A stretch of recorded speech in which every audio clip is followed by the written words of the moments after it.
everybody, to another episode of What the Fuck Paranormal Chat with the Naked Bigfoot. I am your host, Mike the Naked Bigfoot, and as you probably all know, this is my channel. Little bit of housekeeping before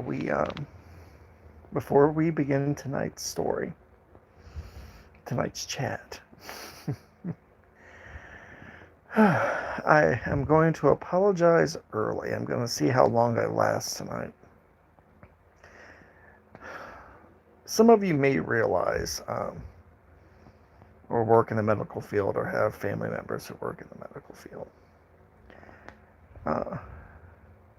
that when you have somebody who is suffering from kidney disease or kidneys that are failing, and they have to go in for dialysis every week, you know, they say that that it's like it reinvigorates you, makes you spry as fuck. Well, it doesn't. This is an FYI. It takes a fucking lot out of you, both mentally, emotionally, and physically.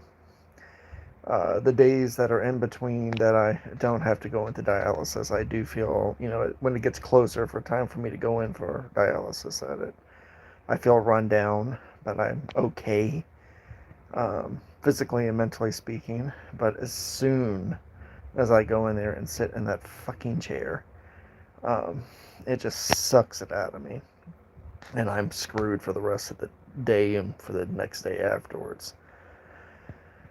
So pardon me if I look a little downtrodden tonight, because I am absolutely exhausted and tired. But having a background in Shakespearean theater, the show must go on. And with that, let us begin. Alrighty, let's do a little bit of oh fuck, my brain just blew right out of my head. All views and opinions expressed tonight by the Naked Bigfoot are solely those of the Naked Bigfoot. I am not here to challenge your beliefs. I'm not here to change your mind. I'm not here to insult your religion. This show was meant to be both entertaining and informative. If you leave after watching tonight's episode, if you feel the need to go forth and the bug to go and to learn more about tonight's subject, or to explore the beautifully wonderful paranormal world around us, then I feel that I have done my job. I only encourage people who do go forth and to discover the truths of this beautiful, strange, supernatural, magical world that we live in, that you do so safely and sanely. Second thing is that if you have any small children in the room, please have them leave the room if you do not wish to expose them to naughty language. That's one of the reasons why I have this show on at 9 o'clock at night, because hopefully the kids have already been put to bed. I will drop the F-bomb. I will drop many bombs throughout the discussion, but that's just my way of telling a story, just my way of speaking. So you'll have to forgive me for that. So if you have any little ones in the room, please ask them to leave, or put on headphones so their tender little ears are not exposed to the profanity that comes out of my mouth. Oh, there's one other thing that we do here on this channel, is that we play a drinking game.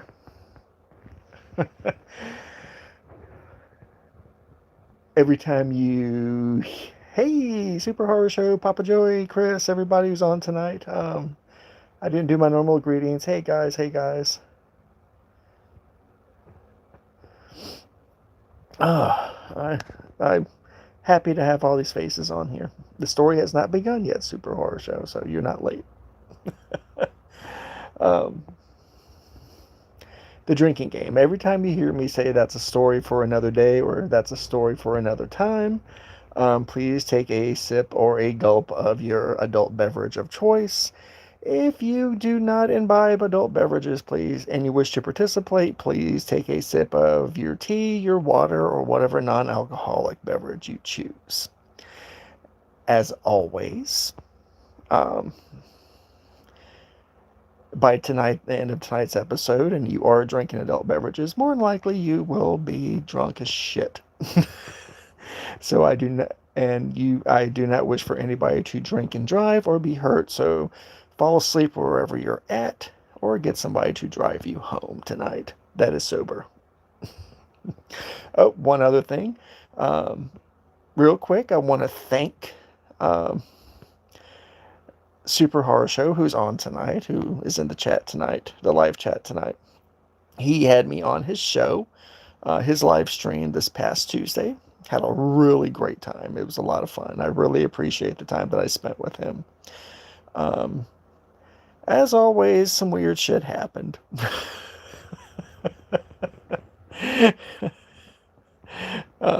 Paranormally, supernaturally, preternaturally speaking, some weird shit happened. And Super Horror Show got the full naked Bigfoot experience. But I want to thank him.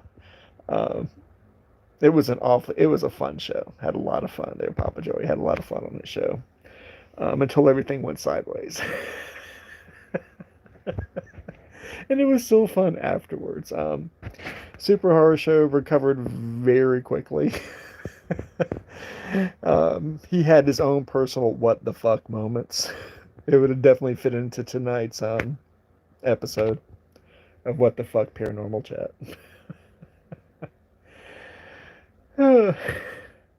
But I encourage everybody that when he's done repairing the video, that everybody go and watch it. You'll see what I'm talking about. Um, it goes normal for a while, then it goes off the rails about 2/3 of the way into it. Goes off the rails in an interesting way. Alrighty.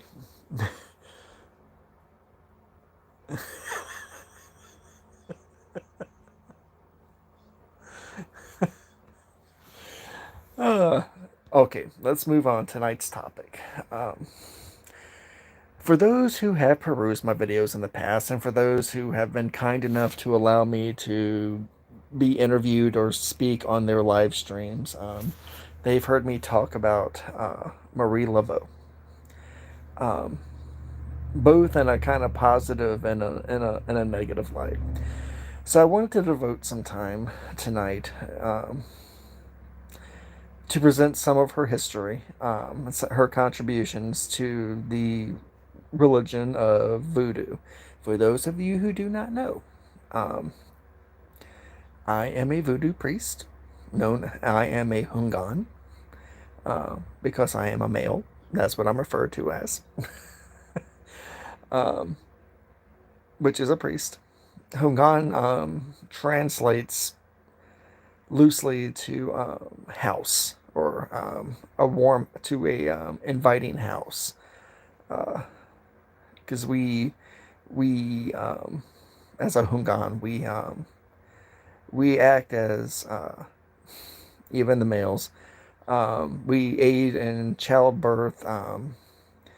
We are herbalists. We do perform rituals, just not for ourselves or the faithful, but for those who request it and those who deserve it. But on the opposite side, well, not the opposite side of the spectrum, a female priestess is not known as a female priestess, and in the religion of Voodoo, she is known as a mambo. For those who ever wondered where that term came from. And one of the more famous mambos here in the United States, in that part of our faith, was Marie Laveau, who lived mid 1800s, was born in the mid 1800s, lived to be about 79 years old. She became known as, and she was quite proud of being called, the Voodoo Queen of New Orleans. Now, that's not a title that's typically found in the faith, being known as a queen or a king of voodoo. This is something that's strictly American. Uh, during the 1800s, there was a revolution that went on for quite a long time in Haiti. And a lot of white Creole and African American Creole, well, Haitian Creole, fled Haiti, and they settled in Louisiana. Specifically, they settled in New Orleans. And there was already a small voodoo culture in the city at the time. But with this advent of more refugees, um, it literally, voodoo exploded on the scene. It became part of the New Orleans culture very quickly, uh, with the advent of these refugees bringing their faith with them. Now, let's get back to the term queen of voodoo. Uh, but before I do that, let me explain really quickly. There are families in traditional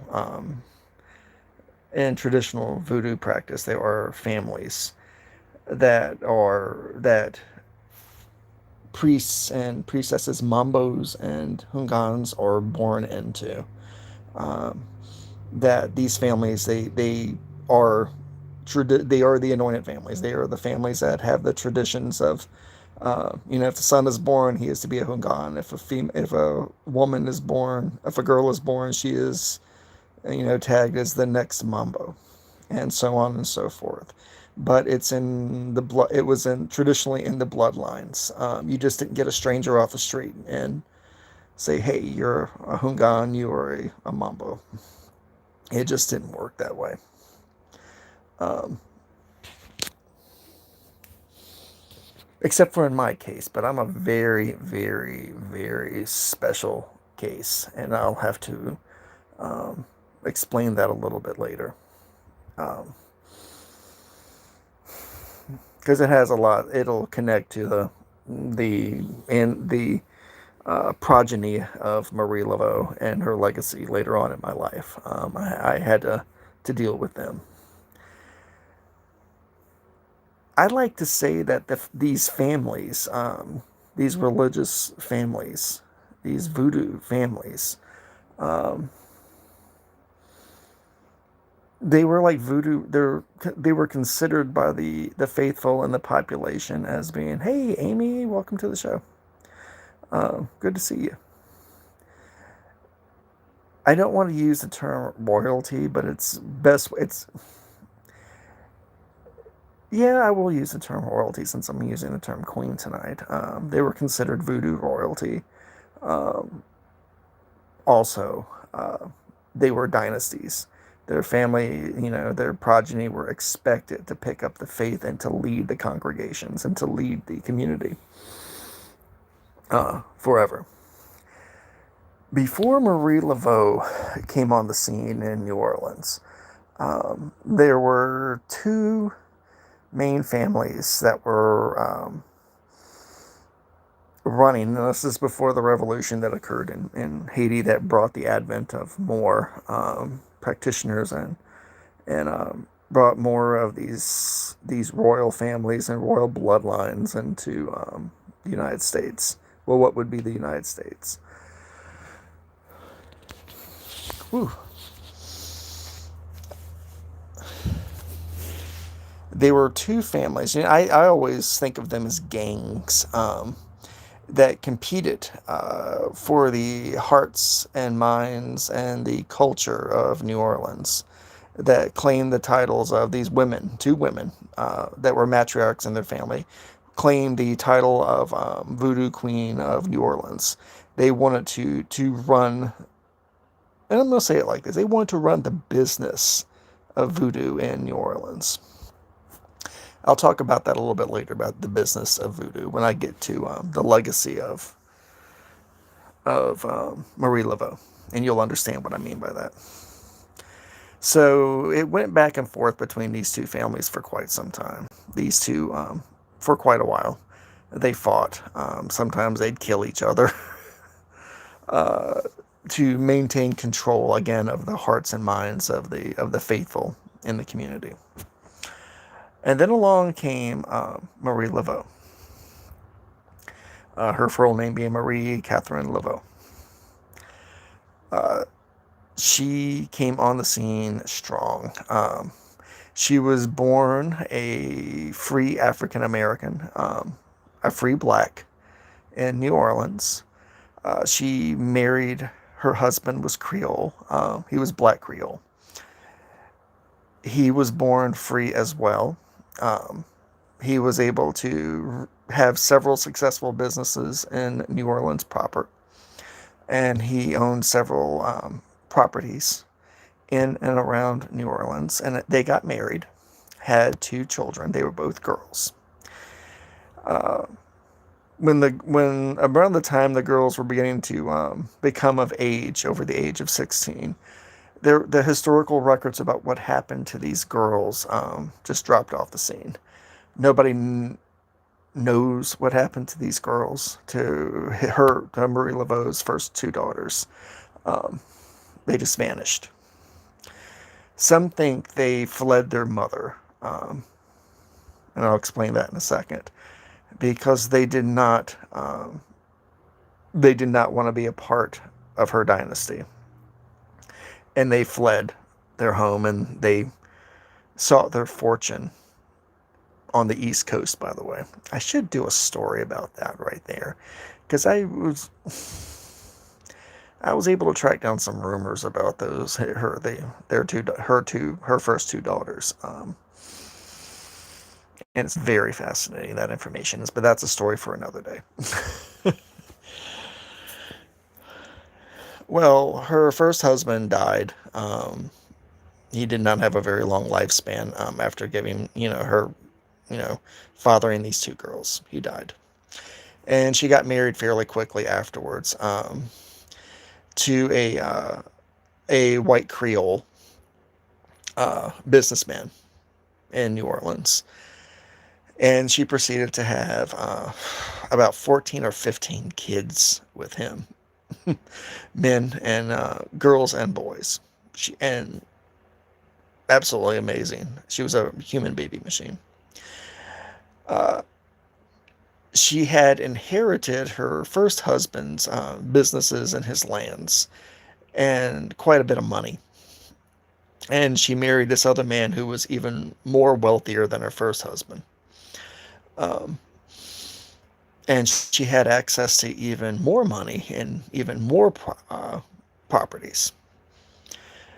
Okay, between marriages and between giving birth to all of these kids, she used her money and her husband's political influence and his social clout that he had to establish herself in the community. She had a home from her second marriage. She had a home over near Lake Pontchartrain. For those who you really need to go to Louisiana around New Orleans to see some of these places. And she had a house down at the end of the French Quarter as well that she spent more time at. They had several farms, several plantations, and several country homes that were outside of New Orleans too, that were north of New Orleans. She would frequent during the winter or in the middle of summer. To leave the heat or to leave the rain of winter, she would go there. But she was able to both monetarily and politically squash these other 2 families who had been vying for control over the business of voodoo in New Orleans. She was able to push them completely out of the picture. As she put it, if you're not willing to follow, then there is no home for you here. And she told them that with a smile. knowing that she could quite frankly, if you didn't have money, um, especially if you were Black Creole, if you didn't have money or any type or money to be able to influence other political figures in the city, the community had very little use for you. So, and she made it clear that she would ruin them. She would bankrupt them, and she would ruin them to force them out. So, very quickly, she rose to power in New Orleans as the Voodoo Queen of New Orleans. But what did the Queen do? Uh, she was very well received by all races that lived in both white, black, you name it, American Indian. They all received her, and respected her a great deal. She would minister to prisoners that were on death row. She would go to them and pray for them. And in some cases, she'd go and try to help heal them if they got sick in jail. She was a midwife. She delivered so many babies from a lot of influential and culturally important women in New Orleans. She would also minister to the poor as well. Uh, Incredibly skilled herbalist, absolutely skilled herbalist. Could whip up a cure faster than a cat could lick its ass. She was really, really good at it. So some of her recipes for some of her powders and healing poultices and such, I was able to get my hands on quite a few of her recipes, and they were really good recipes too. The shit worked. She was quite talented. She also started several businesses in the town that catered to people who were looking uh, for her type of magic. They were looking for rituals. They were looking for spells. They were looking for charms. And she had these shops that were open and provide these services to people for a price. She didn't do it for free. Um, One of the things that about her that bugged me the most was slavery was at this point, in this point in her life was gone. Slavery was gone. Um, she was never looked down upon by white people. As one might think that post Civil War that blacks were just treated like dirt by the Southern white people. Not Marie Laveau. She was incredibly well respected, and in a lot of cases, well feared in the community too. Because of what good that she could do, she could also do an incredible amount of bad if you crossed her. Like I said, she could destroy you financially using her husband's contacts, both husbands' contacts, and her influence in the community. There were a lot of people that were higher up in the community um, that she had saved their lives from various sicknesses and helped the wives give birth to healthy children. They owed her, and and at times, if she needed to, she'd go and collect on the debts that these people owed her. Um, so you have to think of her more like a um, as being a part of the voodoo mob. She was the head of the voodoo mob then. She would do you a favor, but you would owe her six favors afterwards. Period. I'm not saying that she wasn't a talented mambo. She was a devout, her patron. And for those who do not know what a patron patron is a Loa, that one of the greater Loas, which is the ancestral spirits, um, that that your place in the faith is under their guidance. You follow the ways of, say, you follow the ways of Simbi, you follow the ways of Esuli Red Eye. They would be your primary patrons, those who you would go to if you needed information from the Loas, or if you needed a ritual performed, and you needed their blessing to be able to do it. Well, I personally have three patrons, um, but dearest, Marie Laveau, her primary patron was was Damballa. Um, I know. The name Damballa has been used a lot in those god awful Chucky movies. It's ain't god awful, I have to admit. I really love the Chucky movies. They're a lot of fun to watch. Um, but they completely take Damballa's name in vain. And I actually wrote to them one time and told them, I said, you might want to be careful about how many times you let your characters use that name in your movie, because he's one that you don't want to get the attention of. Damballa is a one of the greater Loas. He's a head. He is actually the father of many of the other greater Loas that are out there. Um, he sits at the top of the heap.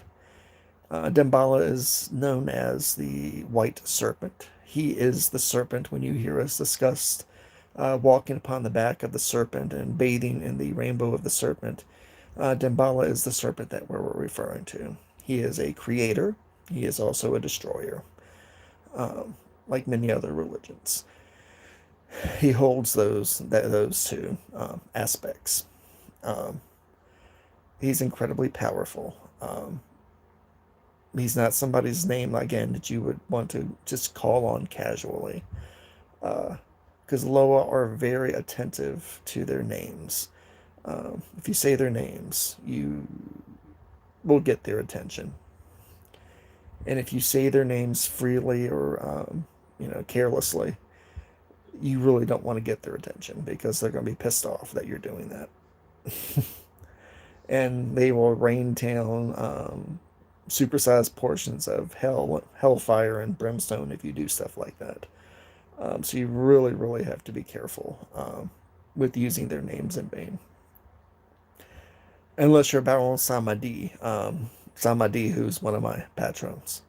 Uh, Samadi he's something else. Love him. He's always been there for me. Uh, he's quite bawdy. He fits my personality perfectly. Him and his family fit my personality perfectly. And I have to say that my personality has probably been shaped a great deal by Baron Samadi's influence in my life, has shaped my personality. And probably my foul mouth, too. Because Baron Samadi is a bit foul-mouthed as well. But that's a story for another day. Let's get back to talking about Marie Laveau and Damballa. So um, Damballa, it's when you choose a patron, they choose you as well. You can say that they're their patron, but until they acknowledge the fact that they are um, your patron, um, nothing can, there is no bond. There's nothing that you can do with their name. But apparently there was a deal struck between the two, Damballa and dearest Marie Laveau.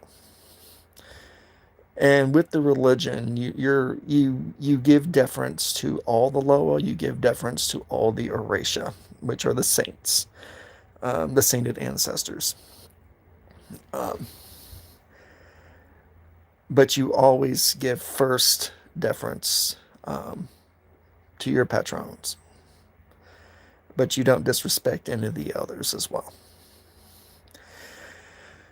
I know it sounds complicated. Most religions are complicated when you start talking about the ins and outs of them. Um, and I believe it was his influence that helped her rise to power so quickly and gave her that hard, devious edge, because she could go from a caring, motherly figure um, to a true monster if she needed to be, very, very quickly. Um, And again, especially when it came to running the business of voodoo, which is what she was doing in New Orleans at the time. Now, when she finally did pass away, I think around, she was 80, at 79 or 80. She lived a very long life, which was unheard of in New Orleans at the time, to live to be 80 years old at that time. That made you a unicorn.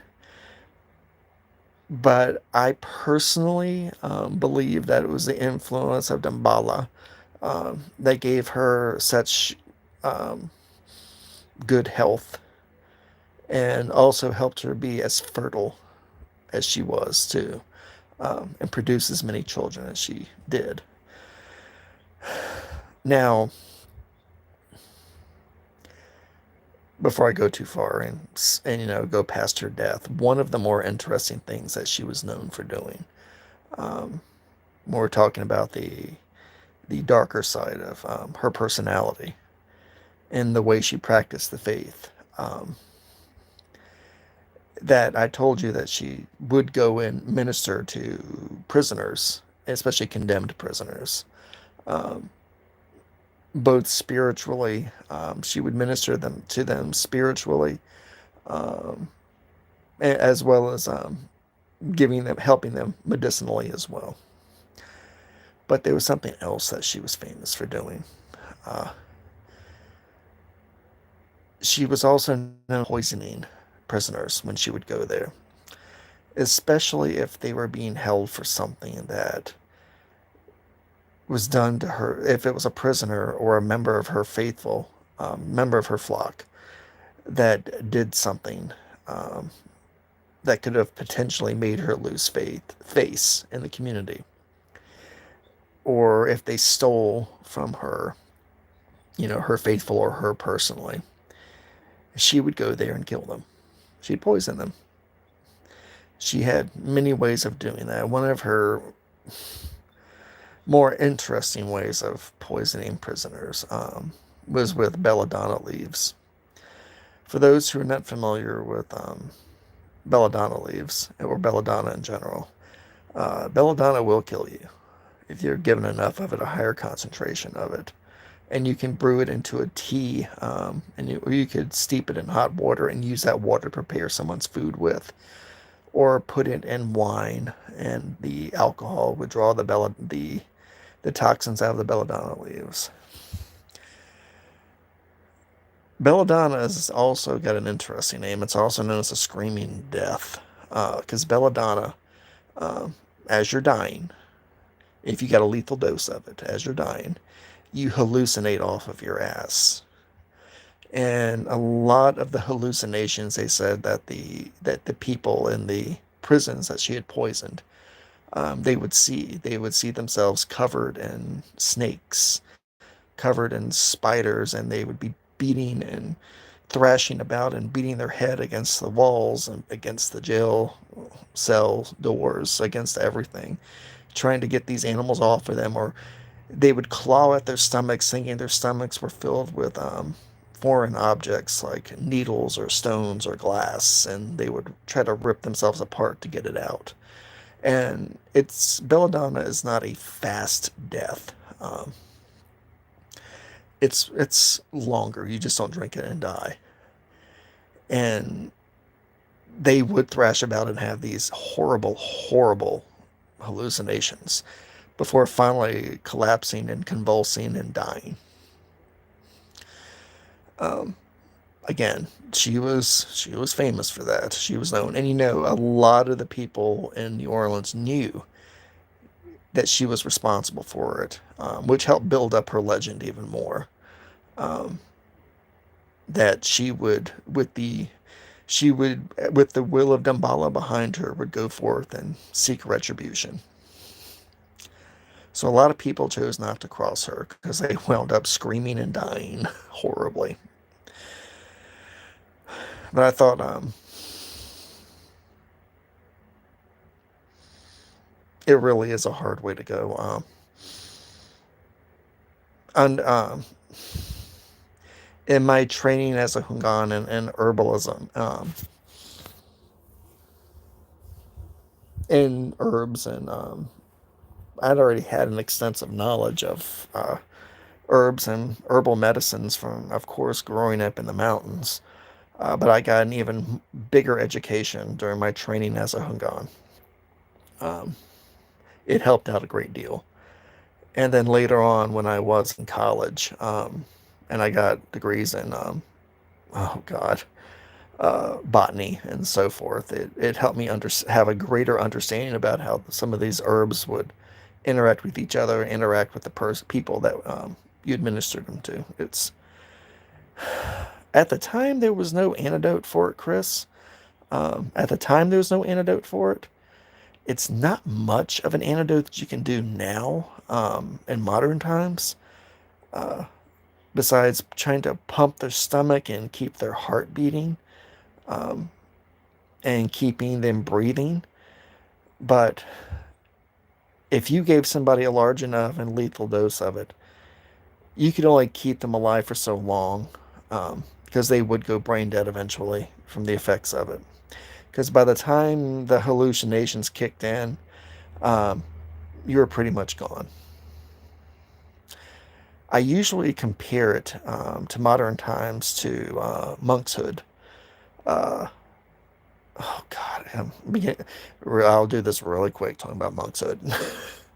I actually have a wonderful patch of monkshood. Monkshood is a beautiful, beautiful plant, woodland plant, and I have a very large patch. And I had a piece given to me by an old friend who, he's a bit of a crackpot, but he has an amazing collection of herbs that he grows, and he brought me some pieces in exchange for some moonshine of his monkshood.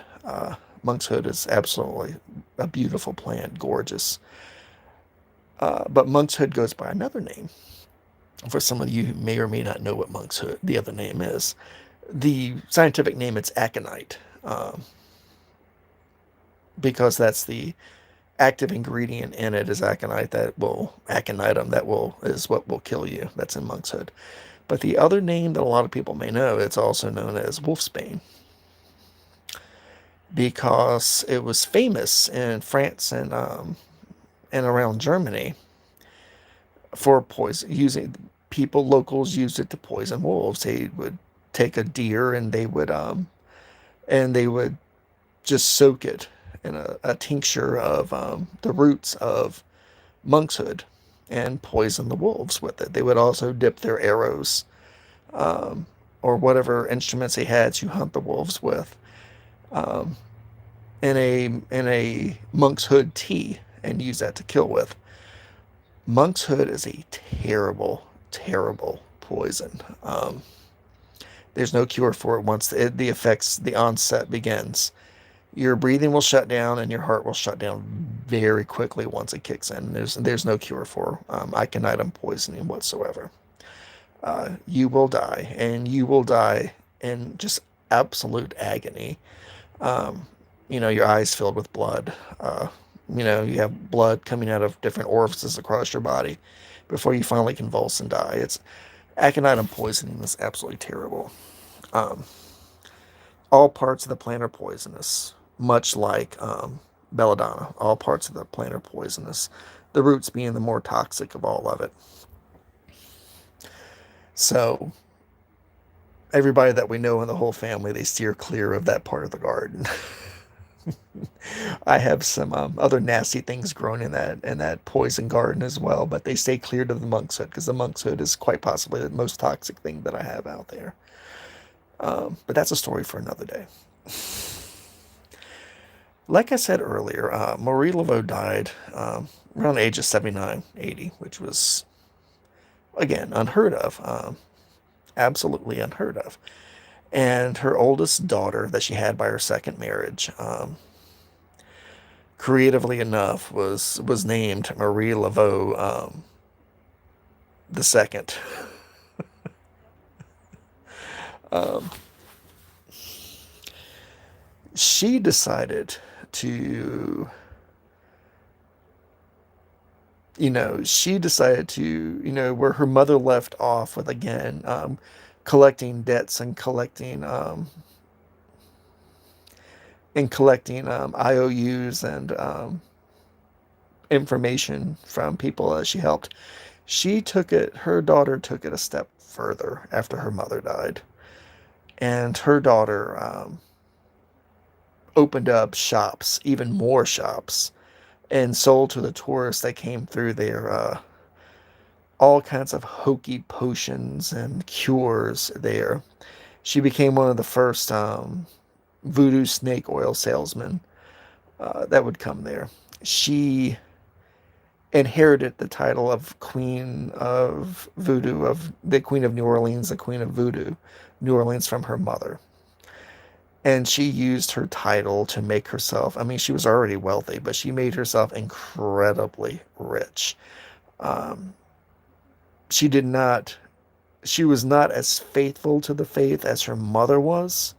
She saw the faith as a way to make money. And that carried on with her children afterwards. Now, when her mother died, um, okay, what I'm about to say is going to probably get me in trouble, but you know what? I don't give a fuck.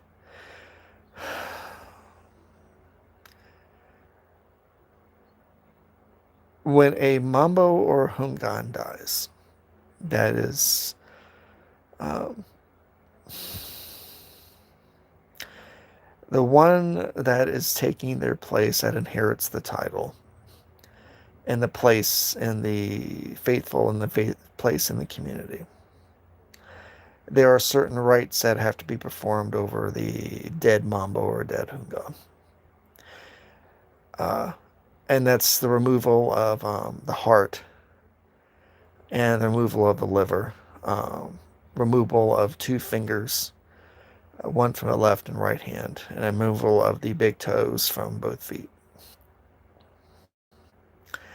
The toes and the fingers, and sometimes the teeth, are kept as enshrined as relics, and kept as relics by the Hungan or Mambo that has inherited the title. The heart, on the other hand, is eaten by the inner circle of the faithful and the Mambo or Hungan that presides over them. They cook the heart and they share the heart, and share the power of that Hungan or that Mambo, because all the power resides within the heart. It's concentrated in the heart of a priest or a priestess in the religion. A lot of people don't know that, do they? And yes, you'll hear in a second about what I did too when I became a Hogan in the faith. She did not perform these rites on her mother like she was supposed to. And it pissed off a lot of people, a lot of the older faithful that were a part of her congregation in the community. So in the cemetery that was the New Orleans cemetery that she was supposed to be buried in, her daughter did not bury her in that cemetery, her body in that cemetery, because the faithful would have gone and dug it up and would have performed the rites that needed to be performed on it.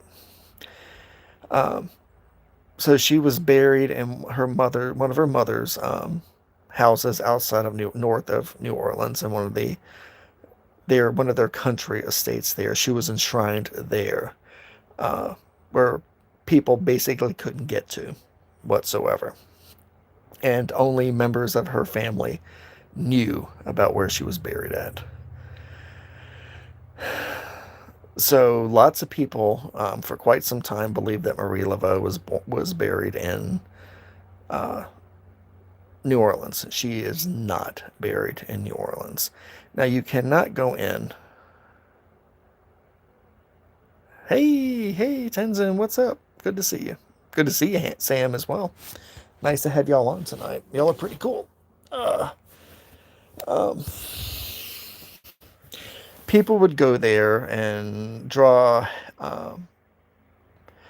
it was an X.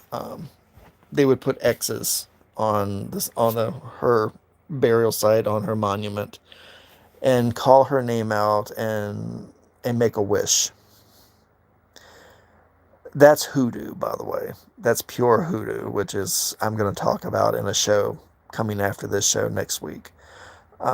That's a hoodoo practice, is to make wishes at the site of someone who's dead.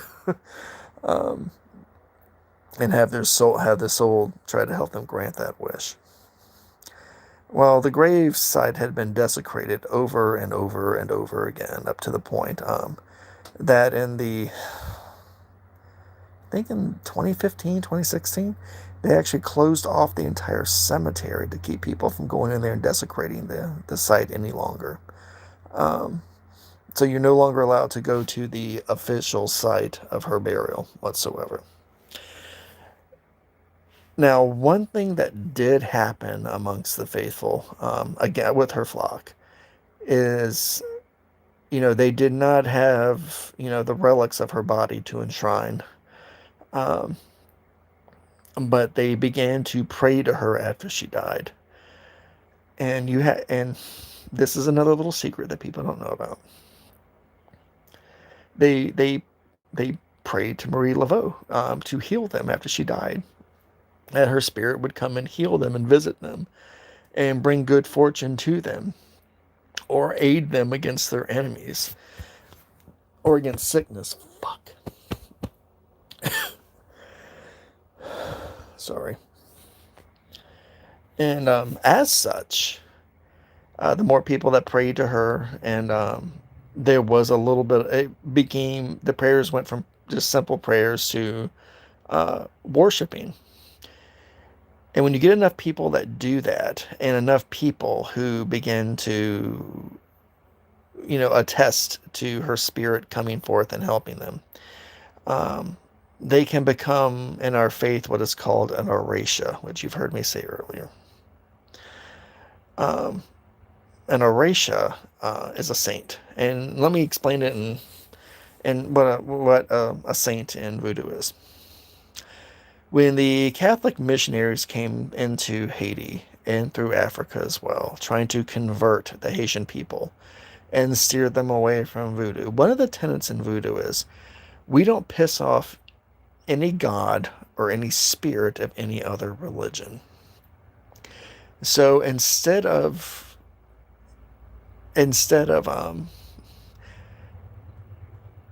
risking the wrath of these unknown spirits and these unknown gods, they incorporated them within the Voodoo religion, and they called them Oratio. And now, in Catholicism, there is a dizzying amount of saints, of sainted men and sometimes women, saints in the religion.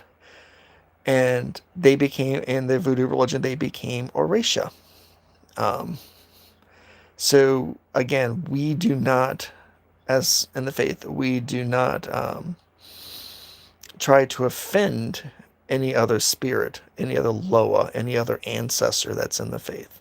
So we give them, the same kind of attention that we would give the core Loa and the core ancestors of the Voodoo religion. Well, Marie Laveau became sainted in the Voodoo community. She became an Oratio, which only has deepened her legend and her story of her life. And I will say from personal experience that her spirit has not gone on to find rest or to join the ancestors, much like the Loas that she worshipped and that I worship. She comes forth to aid people in their times of need when they ask for it, or to pass curses down to the people who deserve them. You'll have to go back and watch my episode on curses to explain that a little bit better. I know it sounds cliche, curses and voodoo going hand in hand, but fuck, it happens. I'm not offended by it. So her sainthood was ensured by her faithful after her death, and not by her daughter or her children whatsoever. Alrighty, let's skip ahead to the present because voodoo went from being a super serious religion that was actually respected by the community in New Orleans, by all members of the community in New Orleans, to being pretty much a joke after Marie Laveau's death and her daughter took over. It became a joke, and became hokey afterwards. Now again, there was a serious culture. There was a serious culture of voodoo that was still present, but it lost the prestige that it had after Marie's death, and her daughter took over. So let's skip ahead to the present. Let's talk about myself and the legacy that has Marie Laveau's legacy and the legacy of her children, and how it influences modern voodoo worship. As everybody knows, I am a Houngan. I was not born in a family of the faith. Wasn't born, in a dynasty of the faith. I do not have that bloodline. But Papa Thomas, he was a very powerful Houngan, well respected. He fled Haiti during the reign of Duvalier, Papa Doc and Baby Doc, and the horrible atrocities that was occurring in Haiti at the time, and he came to New Orleans to escape that. He left his family behind. He left his sons and his daughters and his wife behind. They were all slaughtered by Papa Doc's henchmen there. They killed his family, but he fled. He managed to get away. His entire line was exterminated in Haiti. So he didn't have anybody to pass his teachings and pass the faith on to whatsoever.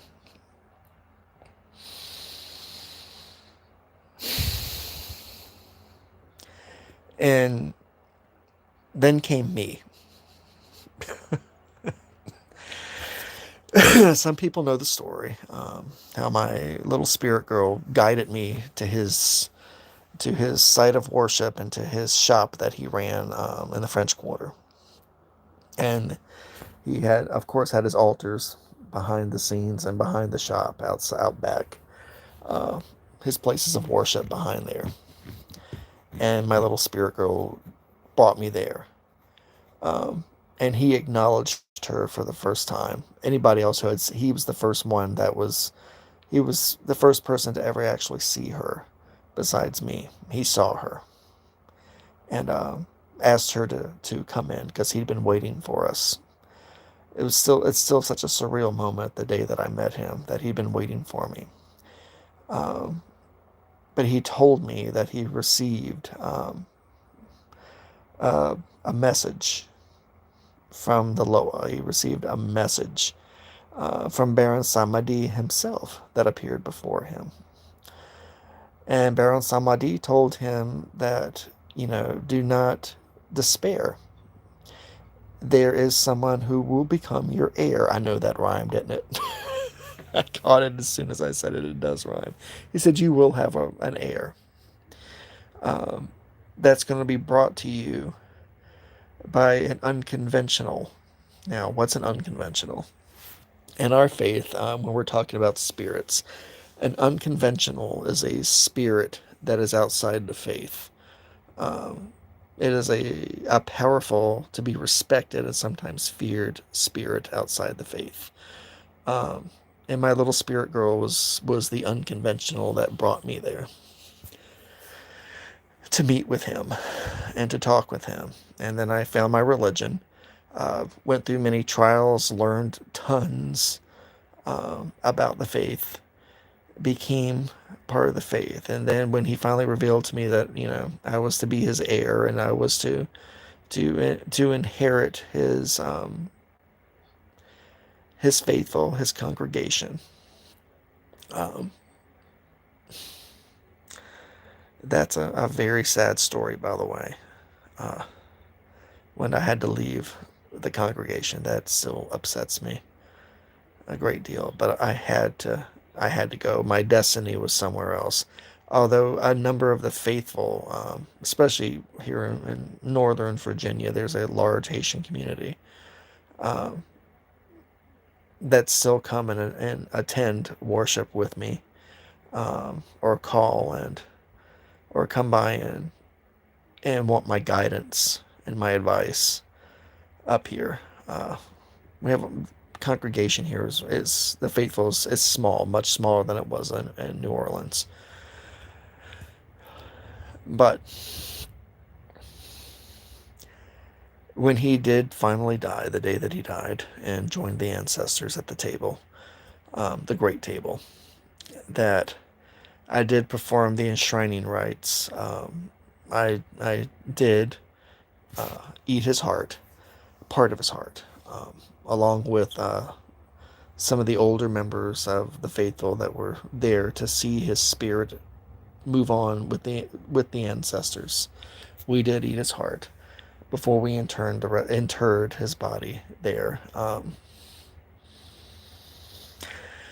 was a different person there. It was rough, sometimes surreal.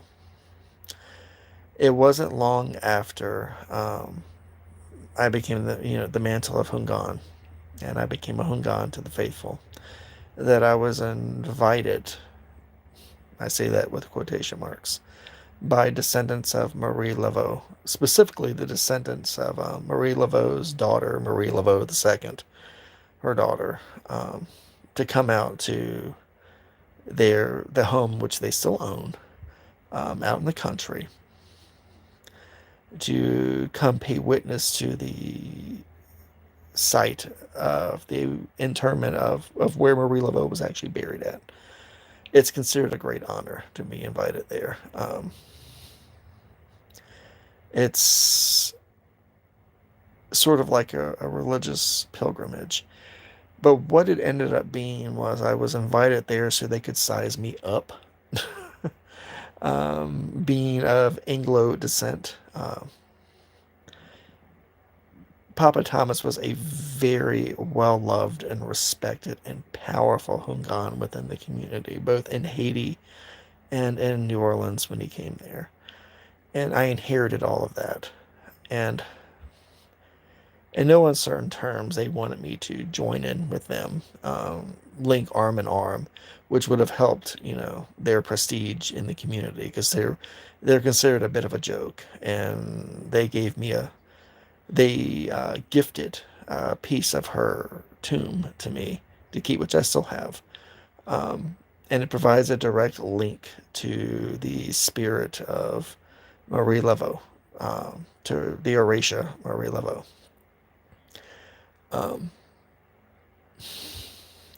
I figured out really fast what they were up to, but I did accept the gift graciously. But I realized the gift came with a lot of strings attached to it, that I had to contend with the spirit of Marie Laveau afterwards.